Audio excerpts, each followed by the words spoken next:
Everybody And yo, Wagwan, we are live. This is the Sports Time Zone. Yours truly, brother Nooms the Noom in the building. And we Yes, live, y'all. We sir. live. We live We to the live gig. from You the the sports beat. bar. Already. Third Appreciate base sports bar, ladies and gentlemen. We gonna do this once a once in a time type of deal. We got everybody in here. My man Pressure. Shout out to Pressure in the building. What up in here, you know? My man Kelbo. We got my man LP and the incomparable one. What up, dog? Weezer in the building. Made it. Before we even get started though, make sure y'all hit that like, share, subscribe. We're trying to run the numbers up. Shout out to TZ Dave. TZ Dave ain't here right now, but still saluting and shouting them out. The only sports podcast between two different areas. We got all the guys in the building. We got a dope show lined up for y'all today. We're going to talk a little bit about the March Madness NCAA tournament. We also talk a little bit about these upsets that have been going on. We got to talk some NFL draft.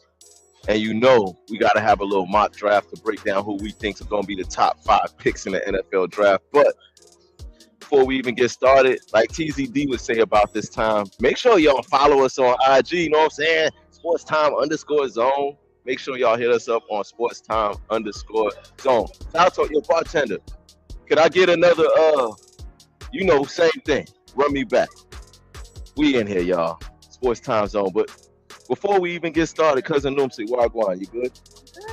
Good in the building. LP, my man, New York in the building. All day, man. All day and all night.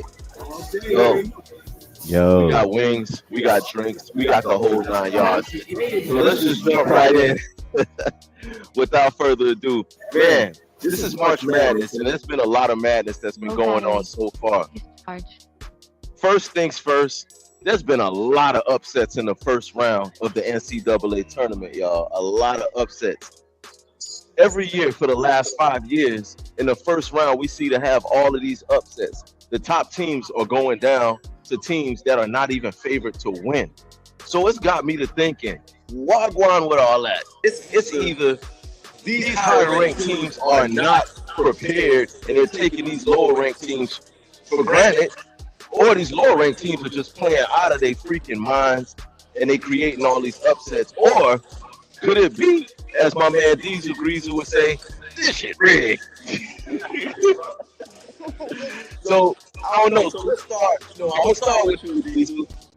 You saw a lot of upsets that some of these top teams went down this year and previous years. What do you attest to that? Do you think the higher ranked teams are just not getting up for them, or do you think the lower ranked teams are just falling out, or is it rigged? What is it? Nah, man, I'm going to say that the tournament is about guard play.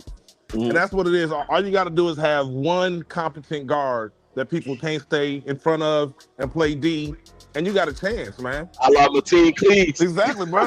That's all it takes. I mean, but it's been a lot of them, like the Ed Codas, but Mateen Cleaves, dudes that don't play in the league, dudes that ain't gonna be nothing in the league. Bobby Hurley's. So all it takes is competent guard play, bro. Well, that's definitely a good point. Kelvo, I don't know if you got a chance to see any of these games that happened over the week or even heard about them, but what's your explanation for why there's been so many upsets? This is the NCAA tournament. These teams supposed to be prepared. You're a number 3 seed and you losing to a 16? What do you attest to that, Kelvo? That's usually why it's called March Madness, man. That's kind of how it goes. It's been like that as far as I can remember. You got people who I think a lot of people get complacent too. When you win it for so long, you get on this winning streak and you start getting puffed up and you start feeling yourself a little too much. And then you got somebody who's on the bottom who's clawing. They're a little bit more hungrier. Or you might underestimate your opponent, and that's what happens a lot of years. Every time there's somebody getting upset because they're coming in underestimating their opponent. Cinderellas, what they call them, like the Cinderellas. It's just natural, you know what I'm saying, for the most part, especially in that first round. That's when them brackets get shook. That's just kind of how it goes. That's what I'm noticing. But LP, do you think though, like all of these people that's filling out brackets, right? In the first round, most people just pick who the better team is, right? Right. So when they submit the brackets, most teams are not going to pick a lot of upset. Like most of us are not going to pick upsets in the first round. Yeah, right here. Appreciate you, brother. So do you think it benefits the NCAA and ESPN to have all of these brackets completely busted in the first round so they ain't got to pay out nobody for these? Actually, I don't think that benefits them at all because they want to see the big program move on. Traditionally, that's what should happen. The Kentuckys, the Kansases, the Blue Blood teams, UCLA, all of that. That's what they want to see move on. But for the anticipation of it, they do want like a St. Joe's from back in the day, or from a small school, mid-major, something like that. They gotta have one or two or three of those just to keep the anticipation because those are unexpected athletes. Yeah. Shout out to Jameer Nelson. Oh, man, St. Joe's. Shout out to Jameer Nelson because he came from that. Yeah, and that's why I said St. Joe's because that was one of the top all-time mid-major small schools of Philadelphia school. Matter of fact, so Villanova and those big schools like that wasn't in the mix that year. It was St. Joe's representing for Philly. So that's a real good point. Pressure, I know you're not really a college basketball guy, but just as a sports fan, you seeing all of these teams that are highly favored to win, losing against teams that were not even supposed to really be there. Like, what do you attest to that? Do you think there's any benefit for the NCAA to having these lower ranked teams win and surprise people? Or what is it? I think it's always a benefit because it gives other teams hope, right? Because if I see a lower level 14 seed get something done, hey, nothing easy. We can do this, guys. And so that's pumping up the other team, you know what I'm saying, that's coming along. Hey, you remember when so-and-so took down Goliath? You know what I mean? So I think it's good. And it also kind of breaks up the parity in the tournament because why are we playing if it's all the number one seeds going to play each other at the end? Okay. So, and with hey, it's rigged, I think that's fraud because I'm not going to set my team up and say, okay, we'll throw this and we're a number one, number two. There's no benefit for me to do that. And I think there's benefit for the league, though. Like, it's a lot of money you got to pay all of these people that fix their brackets to have all of the higher ranked teams win. But at the end of the day, it's just like when you go to the casino. You've got some people that win, but in the end, the house always wins. But that's the point. So it doesn't matter. Right. That's here. Yeah. No, y'all make good points. Right. Y'all make real good points. Cousin Noosey, we were watching the other day. Yesterday we were watching Norfolk State, HBCU, a black school that made it. Yeah, we watched that. That made it to the NCAA tournament. They were the only black college that made it to the NCAA tournament, and they had the draw of having to play number one seeded Florida. Now, you know me, I'm always rocking my HBCU because, you know, I miss the HBCU. But at the same time, the best HBCU team there is playing against a number one Division I juggernaut school, that's kind of still lopsided and off balance because of the talent that these juggernaut schools are able to recruit. So, Cousin Noomsy, my question to you is, and we're going to start this off and go around, do you think if HBCUs had the ability to recruit the top prospects, the top African-American player prospects, would they be more competitive? Or is this like, what do you see as the unbalance between the talent in the HBCUs versus the talent pool that you see in Division I big schools? I'm gonna let Cousin Noomsy start, and then Diesel, I want your input on this one next. Going to the HBCUs. I'm not muted anymore. Okay, there you go. He got you on. Okay.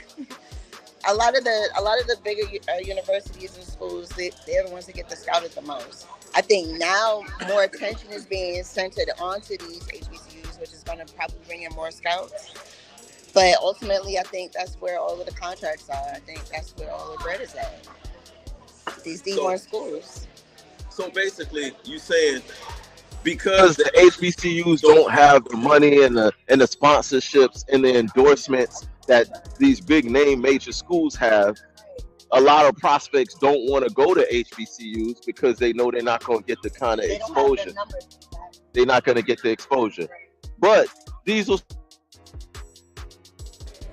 if all of the talented players, the most talented African American players just decided and said, look, we're all just going to go to HBCUs, wouldn't that just shift the balance of money? Like, wouldn't more money start going into these schools? Or I mean, but that's what Coach Prime was trying to do.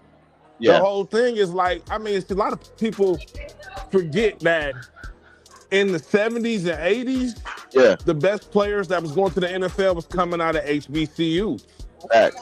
You know what I'm saying? Like, it's like from a Jerry Rice to the Shannon Sharps to, like, you know, on defense. I mean, that's where they came from. You know, so, that's true. Okay. You know? So where did the shift come from, LP? If what Diesel was saying is true, and back in the 70s, all of the best talented players went to HBCUs. What caused the shift to where the most talented players started going to the big name universities instead of HBCUs? Yo, brother Newsy, I'm telling you, the resources, man, the resources that the big schools got versus the HBCUs.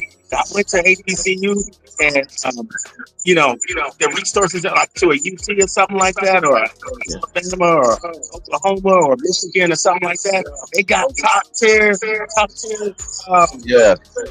what you call them, resources. And the students, when they're going to the schools and see, like, for example, like the game I'm about to go to here in a minute, the female Brianna Preston, she picked 2 teams, and she was getting recruited by everybody because of all the resources UT had. That's a rich school.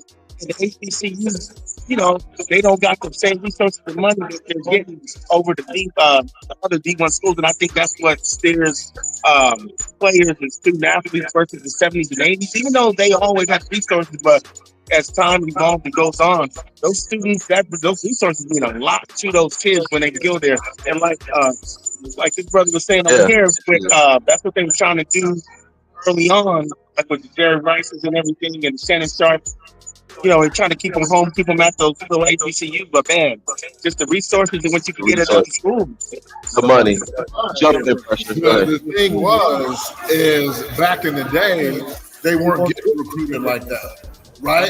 But then, like, when you have your Jay Rices and all your other top athletes performing, that's when the Blue Bloods said, hey, we need to go get these guys because that's going to take us to the next level. Right? And so as far as the everything outside of quarterback, they were handpicking. They were handpicking everything outside of quarterback because I don't want you running my team, but I do want you in these positions, wide receiver, quarterback, things of that. And then other teams saw that. I've got to get these guys to keep up, cover these guys. So that's how the whole system went. And then it comes down to the money and that I'm trying to do something for my family. Yeah. You know what I mean? And that makes sense. From nothing. And this HBCU, you just don't have what it takes to get me there. But that's why it's so important what Travis Hunter did. Like, people forget he was the #1 recruit in the nation. Yeah. And he flipped and went to an HBCU. HBCU. So we need more. That was prime. That was all prime. With prime, people was like, yo, you really just gonna go there on the strength of this one dude? And you see, it worked out well. So I think it's gonna be more people that do it because they see that it works. Yeah.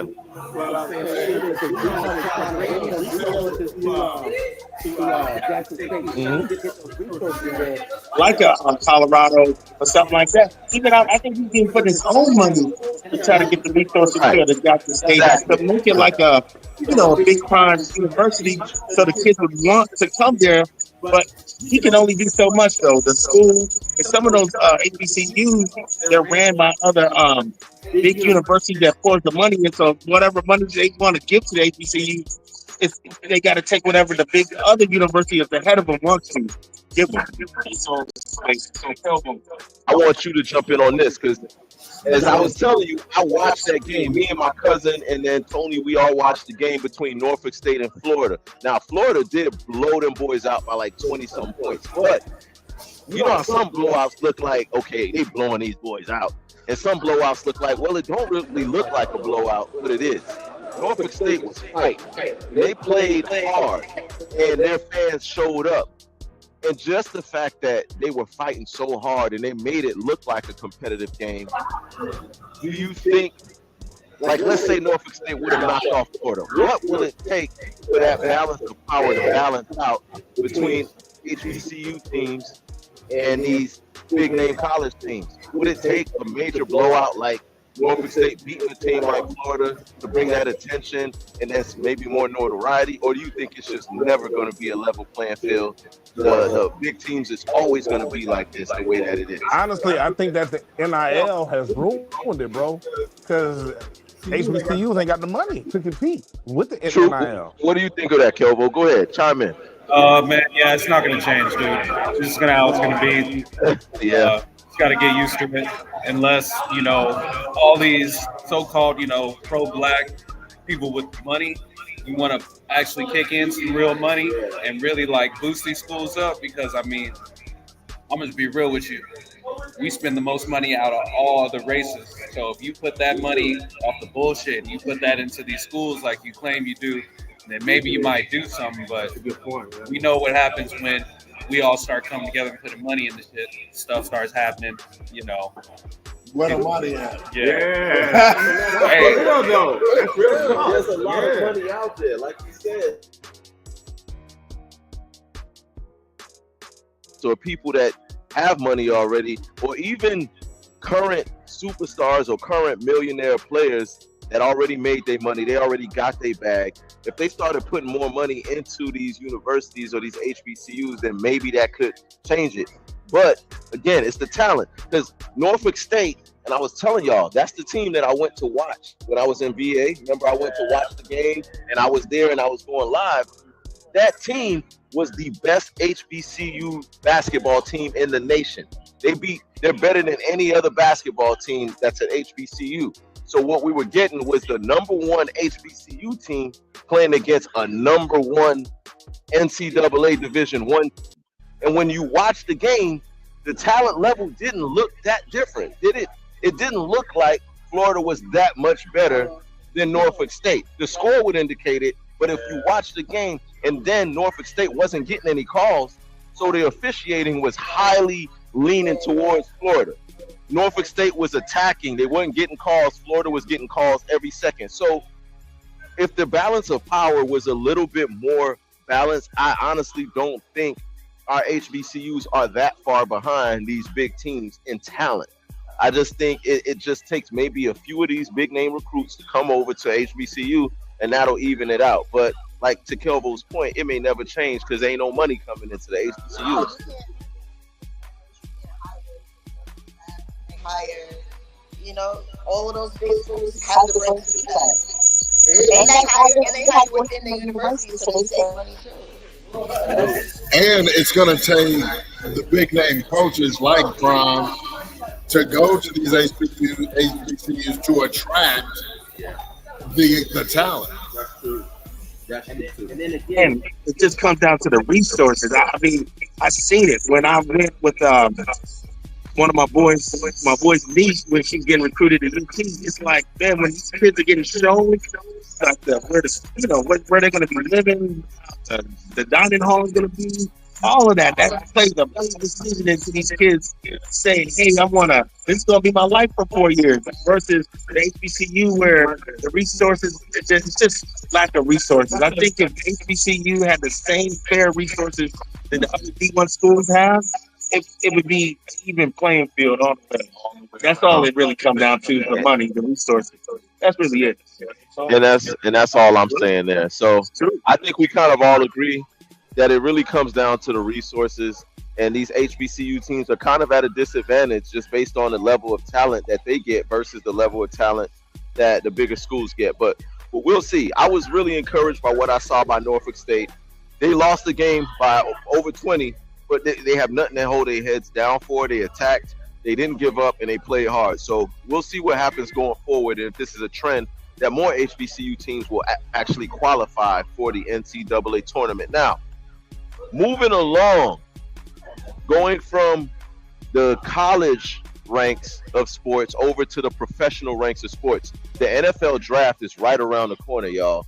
The NFL draft is around the corner. I know you hoping your Giants do something in the draft because y'all got a top 3 pick, right? The Giants are like number 4. So a lot of people.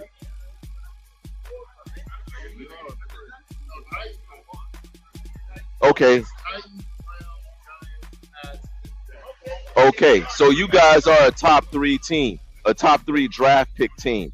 So what I want to know is, based on the talent that's out there right now, the prospects of the NFL prospects, who do we got here at the Sports Time Zone as our top 5 draft picks? Like, this is our mock draft. If we were to say the draft was today, this is how we think it would unfold.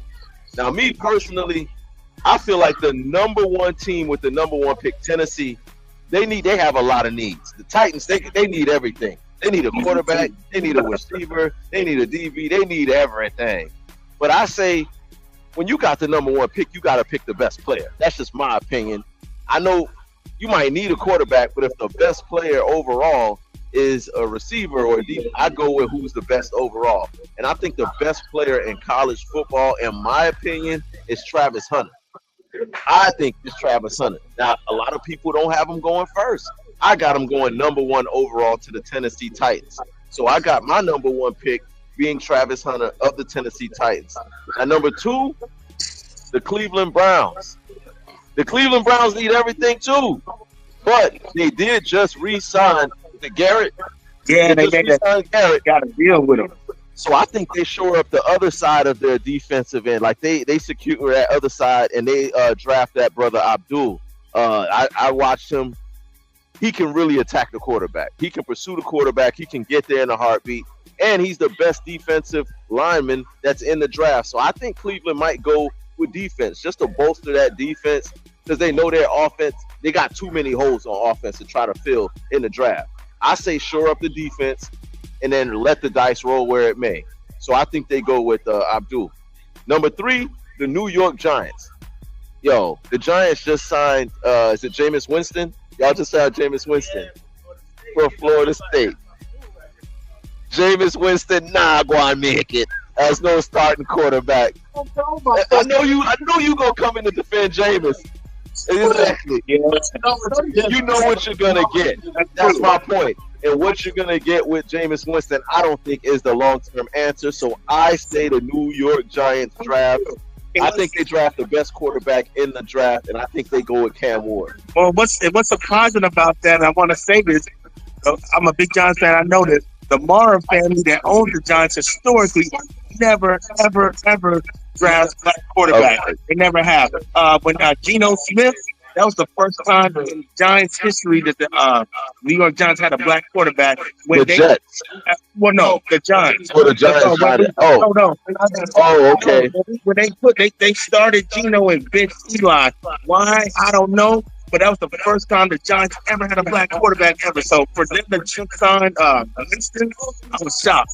Now I think they should get either Travis Hunter or Shador. My opinion. Okay, we gonna get to your 5. I'm interested to hear what your 5 is since you got a top 3 pick in the draft. Yeah. My team, we not sorry enough to get a top pick, but we're not good enough to not get. We just trash. Anyway, I'm going with my number 4 pick, the Patriots. I think they go. And we was talking about this earlier. We said a running back has not been drafted so high since. You looked it up, but I forgot what running back you said it was. But I think Ashawn Gentry, I say that he goes number 4 to the Patriots. So I think a running back goes in the top 4 because he's that good. Y'all ain't ever see, I know you shaking your head, Kelvo, but we gonna see. Y'all see this kid play? That running back from Boise State. Oh, he was balling. I haven't seen a running back that good in college in a while since like Adrian Peterson or Saquon Barkley or Saquon. Saquon. He ain't no damn Adrian Peterson. I know. I knew I was gonna get the flag. Y'all let y'all know about Saquon leaving the Giants. You want to keep him, man. Damn, that still aggravates me. So I might be wrong about that one. I know. But the Jags. So the Jags, I got them going with the DB. I got them going with Jahidi Barron as their number at their first pick. So I'm taking Hunter, number 1, Abdul, number 2, Cam Ward, number 3, Ashawn Gentry, number 4, and number 5, Jahidi Barron. And that's my draft. That's my top 5 draft picks. I'm going to turn it over to Pressure. Give us your top 5, and then we're going to go around the table and let everybody get it in. Go ahead, Pressure. Tennessee, I got either Cam Ward or Shador. They're going to go quarterback. I mean, every team with the you can't say, or you got to say Cam Ward, or you got to say Shador. Which one is it? If it was me, I would take Shador. You would take Shador. I would take Shador over Cam all year. I just think he has the potential to be the better pro. I mean, sorry. So either Cam or Shador. The number 2 pick, I'm with you there with the Browns. They get shore up that other side with Garrett. Okay. Just bought Kenny Pickett in, so they're not going to go quarterback there. Third is going to be either Shador or Cam, whichever way that first pick works out. The Pats, they take Travis Hunter. They need an offensive weapon. He is that. They've got 2 solid cornerbacks in Carlton Davis and Gonzalez, so they can sprinkle in Hunter as their third. Y'all see what Pressure just did, though? He said he started off with Cam or Shador. And then at number 3, he said Cam or Shador. How are you doing this?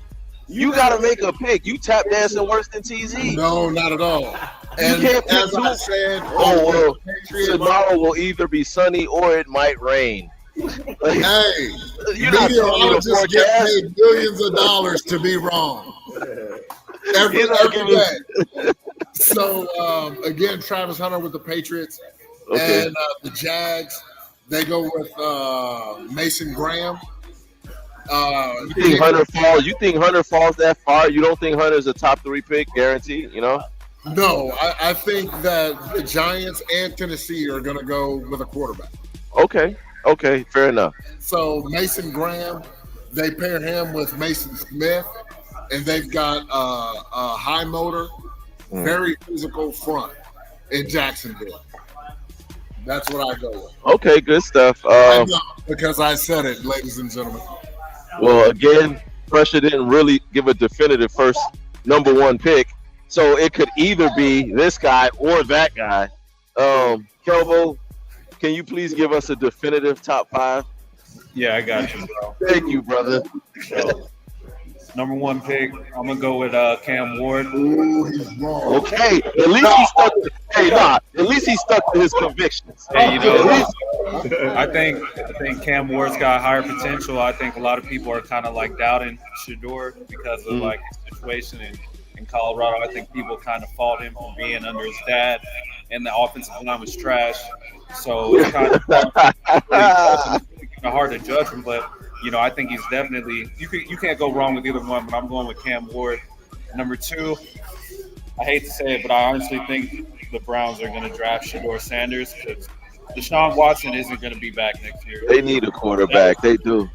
You know what I'm saying? Like, even though Deion said that he don't want his son playing for Cleveland, I wouldn't either. I hope he pulls the Eli Manning, but I honestly think they're going to draft him. Yeah. Number 3, I think the Giants, they kind of take an L there, man. They go Travis Hunter. You could go with Carter, but I'm going Travis Hunter. Number 4, you got the Pats, Mike Vrabel defense. what's his name, Abdul Carter. Yeah. He falls right into their laps. He does. Number 5, Jacksonville. I think they're going to go Mason Graham also, just to kind of build up the line. I think taking Genty at 5 is pretty high. A lot of people think I'm crazy. And the running back position is so defensive. Like But here's what I'm saying though. They just re-signed Trevor Lawrence to $200 and something million. So if you give him a good solid running back, you're still gonna be right where you are early. Thank you. Yo, that's wild. I could, you might be right. You might be right about that. Diesel, I want to hear your top 5 picks, and then LP, you come right behind. I know LP's about to go and catch some women's college basketball, so we got to try to maximize all we can get out of LP while he's here. Yo, good looking out for coming through. But go ahead, Diesel. I mean, I hope that the Browns don't draft Shedeur. I think that was horrible. I hope they don't draft Cam either. I don't want to. To me, I feel like it's a tough draft because they got Travis Hunter. He's not even ranked as a wide receiver. I know. So when they go the best available, he not even ranked. So I think that you're a fool to not draft Travis number 1 overall because you're getting a 2-for-1. Rather than not, you play him full time both ways. I don't think that's realistic. I don't think you need to. Football is about mismatches, and he's a walking mismatch when you put him on the field, and he's a ball hawk. And so I think Travis should go number 1. Whether he does or not, probably not, because he's not a quarterback. Exactly. So I don't think that the Titans draft him because they need a quarterback, because Will Levis is trash. It's trash. He's horrible. Really, really bad. Like, it's hard for him to be that bad. With the Giants, with the Giants, the 3rd pick or 2nd? 3. And so who's the 2nd pick? The Browns. Honestly, if I'm the Browns, man, I'd probably go defense, man. Yeah, that's what I said. A quarterback moves your needle. Like, you already got a really good defense. Add another defensive lineman. What's the dude out of Penn State? Carter. I think you put him and Myles Garrett. I think that's nasty for your division. You think about in your division, you got to stop Joe Burrows. Yeah. You got to stop Lamar Jackson. Yeah. That's a tough division, and you might have to deal with Aaron Rodgers. Yeah. You know what I'm saying? I think that the Giants, man, I think that's where Shedeur's going to end up. Okay. I think, especially with Jameis, it's the perfect setup because you can start Jameis knowing that you're going to bench him in the first 5 or 6 games. Yeah. Like Jameis gonna come out and have some that's your games, squad, LP. But your fan base is gonna be clamoring for him to get benched every time he throw an interception, and he's gonna throw at least 1 to 2 a game. You know what I'm saying? So in those first 5 games, you're looking at 5 to 10 interceptions thrown by Jameis, guaranteed. That's the safest parlay that you can take. But I also think that they got neighbors, so they already got an elite weapon. Right. You just need a quarterback throwing the ball.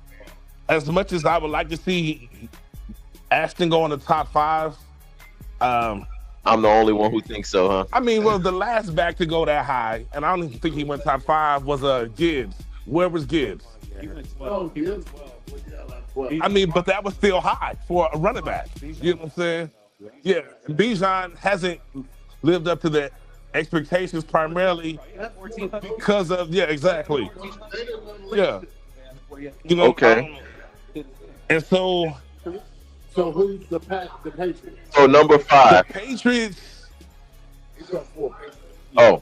It's one of those things, man. If I'm the Patriots, I might get the boy out of Georgia, Jalen Walker, because I think Mason Graham might be gone, and I think that the dude from Penn State, Carter, will be gone. But the Patriots need to go defense. I think they got a good quarterback in Joe Milton.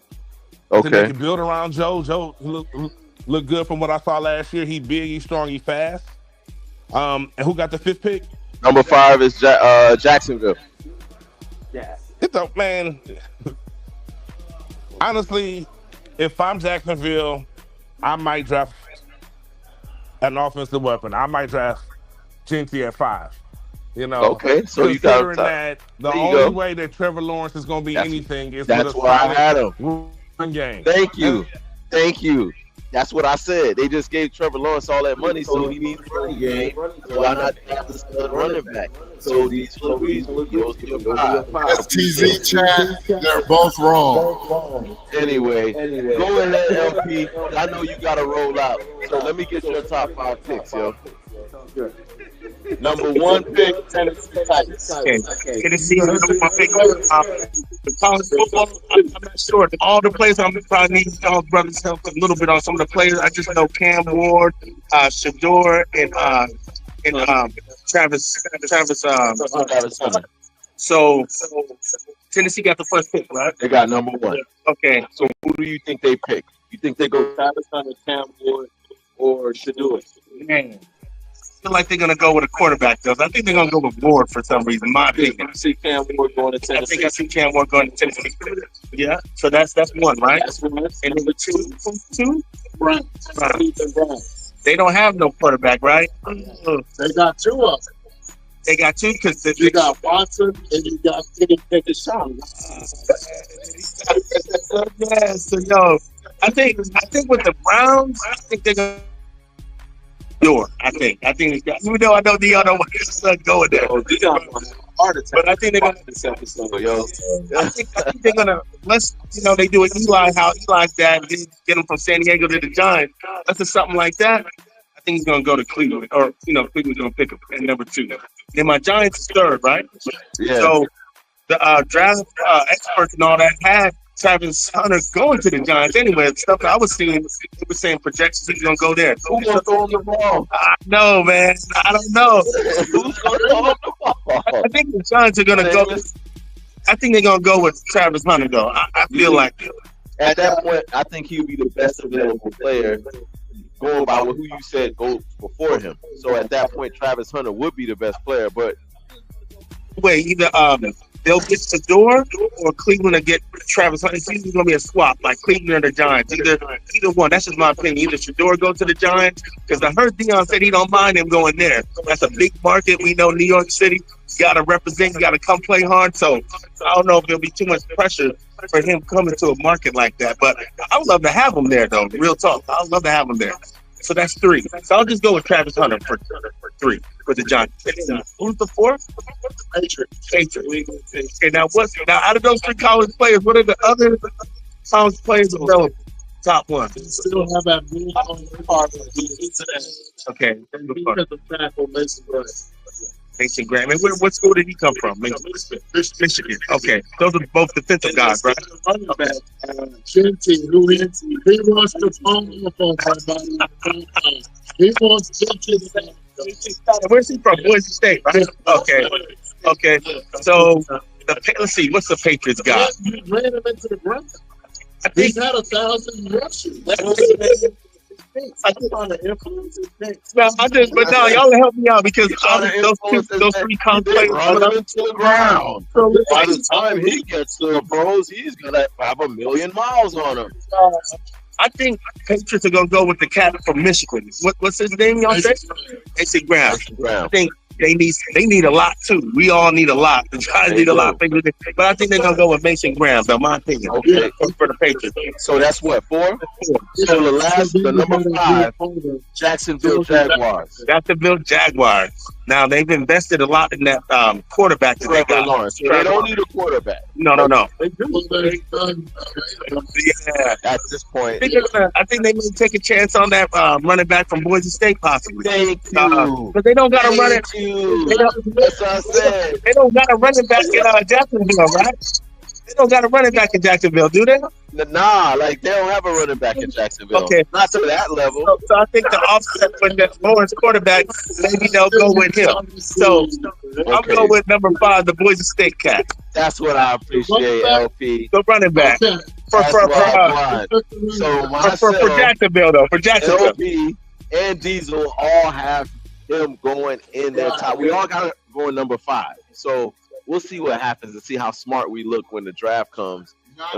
And then when Pressure watches the draft, he's going, "Oh, they wasted a draft pick." They should have never drafted him. But we're gonna be right. You got the guy you want, and that's the whole, reason for the draft. Get the guy you think is going to make your team better. I just don't see Yeah, absolutely. Now, some of the teams that actually are not in the top 5, but still have needs. Like, for example, your New York Jets, cousin Noomsy. Your new ALP, appreciate you for coming out.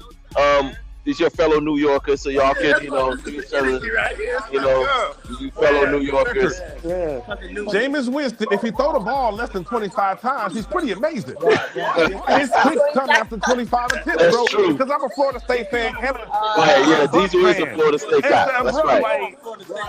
If you throw it over 30 times, they're going to be playing from behind. That's the only Florida thing that go for is Florida State. I've been a fan since '93 from back in Charlie Ward. I ain't got no love for them. Yeah, Charlie Ward won the Heisman. I don't think Jameis is bad, bro. I just think he's so that year. And then he throws touchdowns because lots of dudes that throw picks and don't. Look, okay, listen. I'm not a Florida State guy. I'm a Miami fan. So Florida State is our rivalry. Our rivalry. So I don't not care nothing about no Florida State. But the New York Jets. I'm sorry, and QB, maybe you can tell me in my ear what draft picks the New York Jets have. But your New York Jets, right now, y'all don't really have a quarterback because Aaron Rodgers don't look like he coming back to the Jets.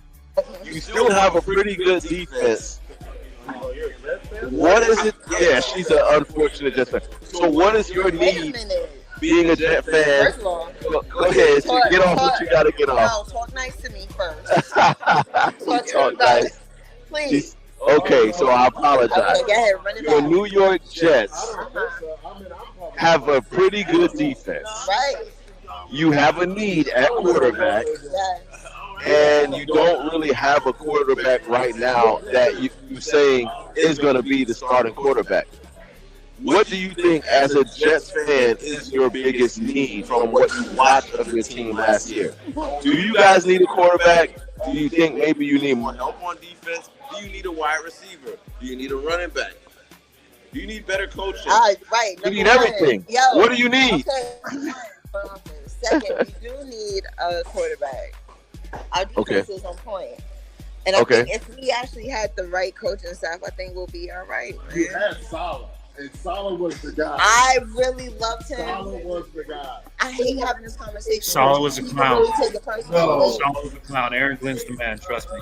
Well, I really did. But this is my thing. Right, Aaron Glenn is got one chance to mess up.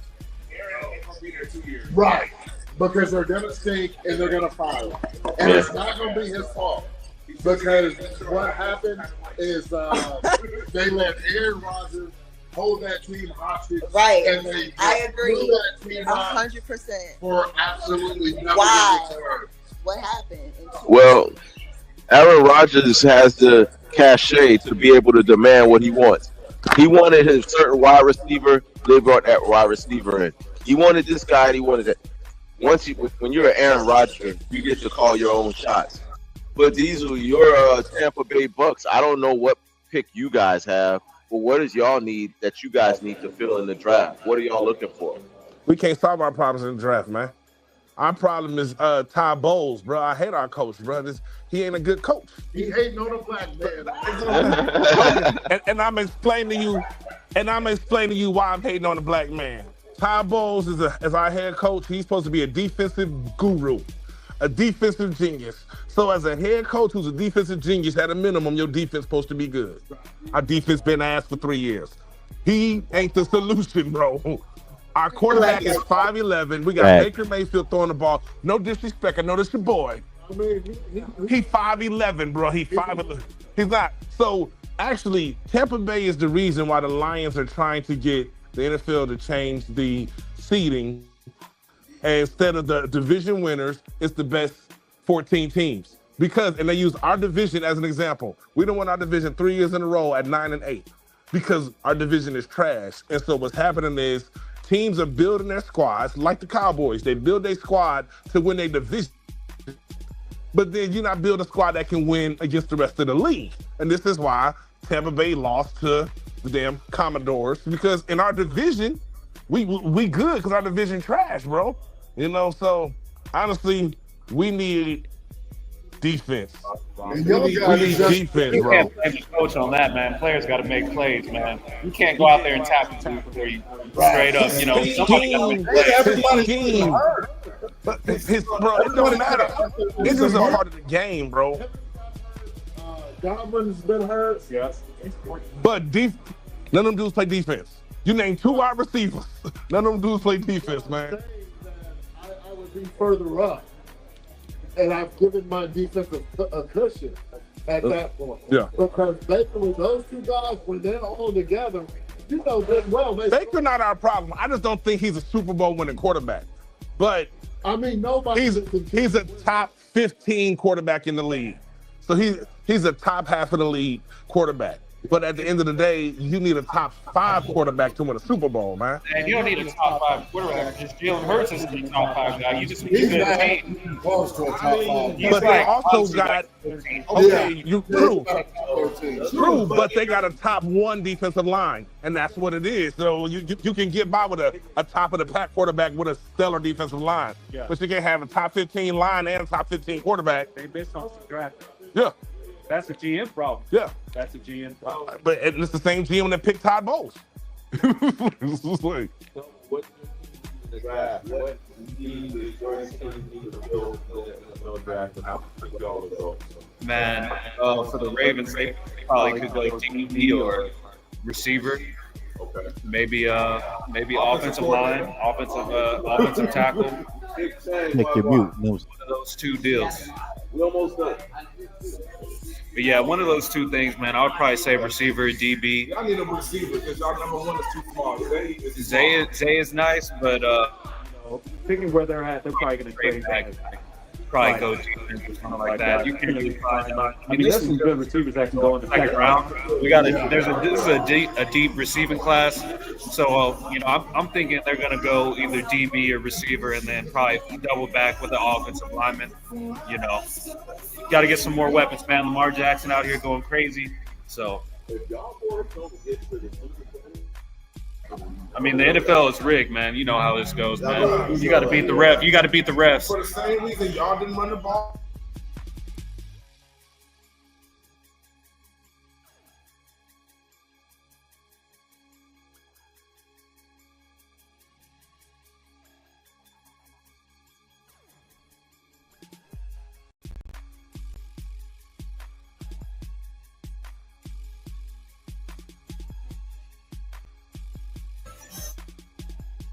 A lot of holes, obviously. The running back room got worse, and I believe if we would have re-signed Dowdle, I think we would have been fine because we brought in 2 guys that aren't even as good as him, and we're paying them both like 3, and Dowdle is getting 6. And he was already over 1,000 yards and didn't actually start until week 6. So if he's starting before week 6, he's 1,500, 6-7 touchdowns, which you can, kind of live on. We need a solid number 2 wide receiver. We've got to retool the offensive line. For me, we're at 12. I would like to trade back, accumulate some picks. Then, like you said, the receiver is D, running back is D. If it's not a top-tier lineman, trade back, get some value. We've traded for Trey Lance, lost a pick. We traded a 4th for Vito for no reason at all. It doesn't make any sense. The problem is Jerry Jones. There it is. And Jerry Jones is the I've problem. said it, I don't know how many times on this podcast, but it's never going to change. It is what it is. So I would like to see us trade back, but we have a lot of holes to fill, and we'll kind of see what happens come April. For me, You unmute myself. For me, My Dolphins have a lot of needs, but I honestly think the primary need is keeping Tua upright. If Tua take one more concussion, go ahead and chunk the deuce, because you can't take no more concussions and still be able to function in the league, function in life, let alone in the league. So I think our number one priority should be protecting Tua, and I think we draft Kelvin Banks, the offensive lineman out of UT. He's the best offensive lineman on the board. I doubt if he'll still be there when we get a pick, which is somewhere down the line. I don't know what pick we get, but I know it's not top 10. But I think we need to go O-line. If we can't get Kelvin Banks, and I see the number 2 offensive lineman is Will Campbell from LSU. There's also Josh Simmons from Ohio State. Shout out to TZ Dave and his squad. But we got to get an offensive lineman. Tua got either sacked or knocked down 50% of his dropbacks. And that's not going to work because Tua's strength is to drop back, get rid of the ball before the play even develops. He's getting rid of the ball quickly. When he holds the ball too long, bad things happen for the Dolphins. So I think that my Dolphins go with an offensive lineman for our very first pick, which I hope we do. When is the NFL draft, Pressure?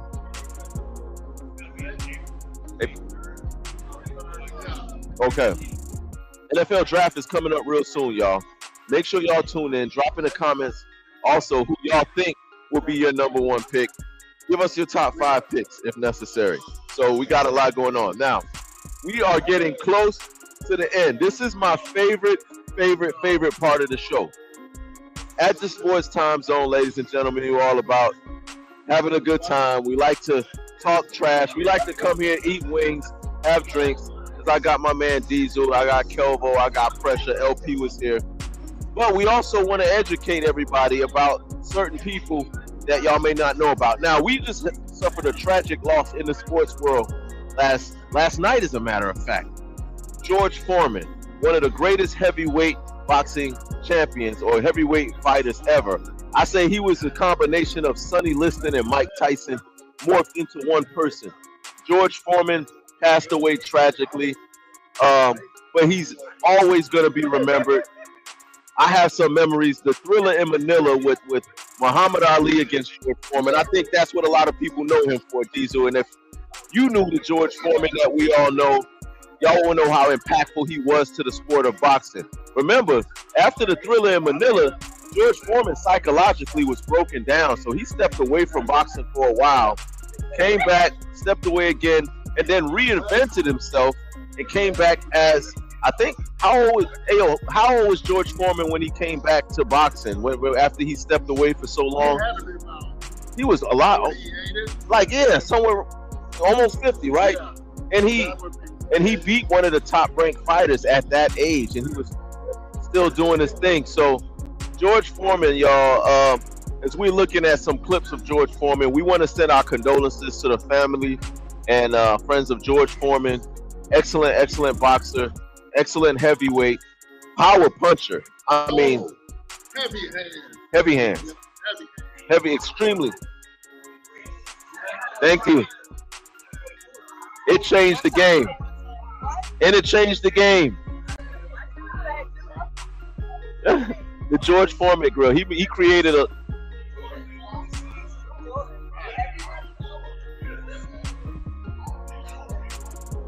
That is true. That is true. He named all of his kids George. He named them all after him. But George Foreman, like I said, y'all, he was one of the best ever to do it. Salute and shout out to George Foreman. I would love to look at these highlights, man. He was putting hands on Ali. He was putting hands on a lot of some of these really good fighters.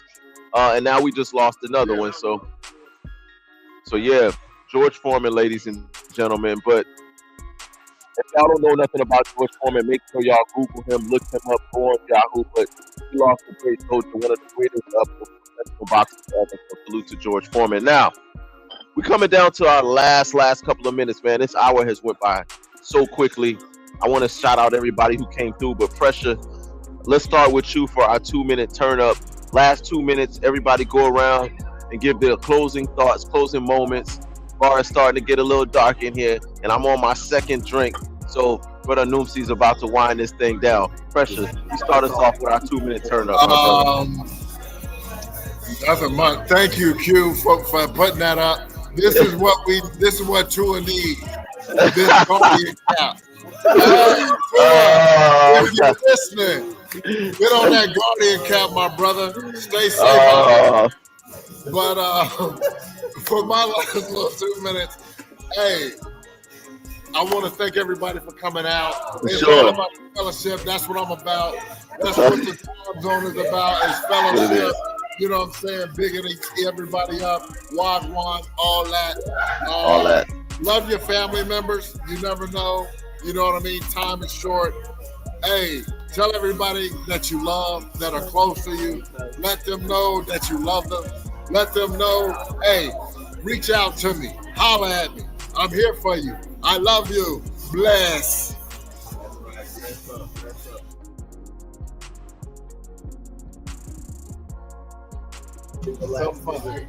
Man, I don't really got too much, man. It's just good to be back, seeing some familiar faces. You know what I'm saying? My boy Pressure.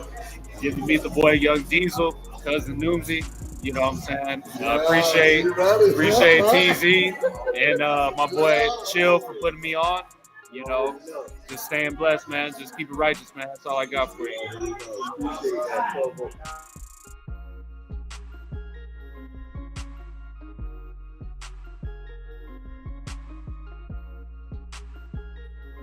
Check your mute. Check your mute. Unmute. Yes, my man Diesel Greasy, who made it all the way down from Temple, the funniest man on the internet and in Texas. What's your 2-minute turn up, my brother? Hey, man.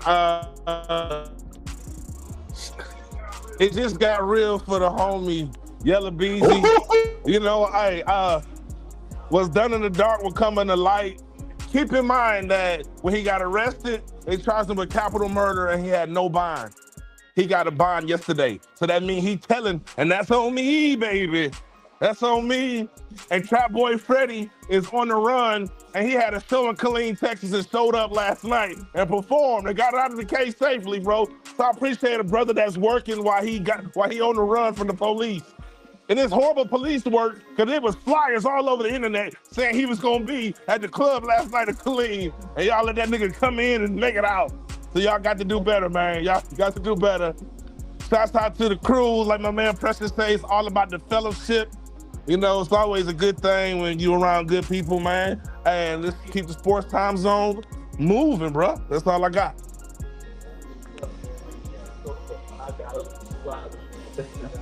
Check your mute. Check your mute. Help me come through and help them. And of course, my blood cousin, my cousin, my favorite cousin, all my cousins, cousin, what got you to do? I don't really have a little rant, like. Don't you this play tonight? We do, but it's an easy win. So why talk about it? See what I did there? I said what I had to say. I wore what I had to wear. Enough said. Easy win. Just shout out to the guys. I'm glad I got to see everybody in person. This is dope. And hopefully next time, you know, I won't be the only girl feeling awkward. But it's okay. I love my cousin. That's it. That's all I gotta say. That's what's up, yo. That's what's up. I'm gonna close this out. I'm going to close us out with our 2-minute turn up, man. I just want to first say I appreciate everybody for coming through. Shout out to my whole crew, man. This is the Sports Time Zone crew that makes this possible. This is the crew that got me up to 4,500 subscribers. Because it's strength in numbers. I surround myself with like-minded people. This is just for those of y'all out there that got goals. You set goals, follow through with your goals. This was just a thought for me in my mind that I wanted to do something like this. Now, here we are. A year later, 4,500 subscribers later, and I'm here with all of the people that I love that's here with me and share my passion with me. So anything is possible. All I got to say is you got to go stick to it. Shout out to Too Bossy LLC. Shout out to KE Creations. Shout out to Billionaire Society LLC, Seven Figure Society. All of these names you see going across, these are all independent bosses that's out there trying to get it, creating their own brand, creating their own lane, and making it happen. So if all of these people and we make it happen, y'all can make it happen too. Once again, for my man Pressure, for my man Kelvo, for my man the incomparable Diesel Greasel, for my man LP, for my cousin Noomsy. This is the Sports Time Zone. I am brother Noomsy, and we are all salute to my man Q the Beat. Once again, we out.